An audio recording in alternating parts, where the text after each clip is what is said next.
Hola, me llamo Celia, he acabado el curso de kinesiología.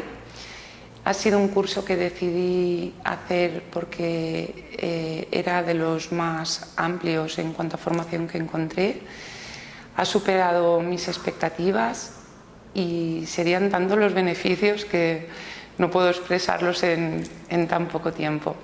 Lo recomiendo absolutamente a cualquiera que quiera conocer este campo.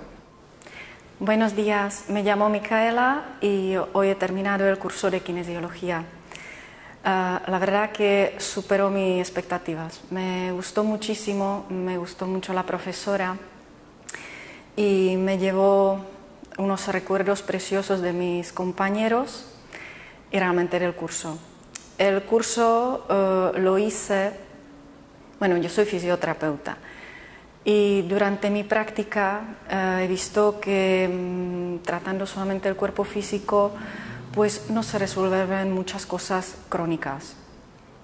Y gracias a este curso he adquirido muchos conocimientos y mucha experiencia y veo que realmente es muy efectivo. Es increíble cómo puede ayudar a las personas, no solamente a nivel físico, pero a nivel psicológico, a nivel energético. La verdad que estoy muy satisfecha y lo recomiendo a cualquiera. Gracias. Hola, buenas tardes. Bueno, mi nombre es Carmen y he cursado aquí kinesiología en el Instituto Valenciano de Terapias Naturales. Y la verdad que hoy es el último día y que me encantaría repetir de nuevo este curso porque me ha aportado tanto, pero no solo a mi entorno, a mis amigos. A mí me ha enriquecido muchísimo, o sea, me llevo muchísimos conocimientos, muchísima experiencia y muchísimo amor dentro de mí. Y ha sido un placer, un regalo estar aquí, los compañeros con los que lo he compartido, la profesora que lo ha impartido.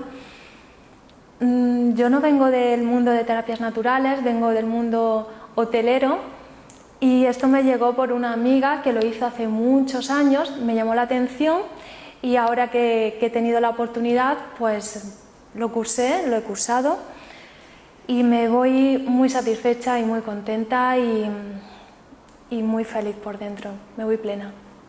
Muchas gracias.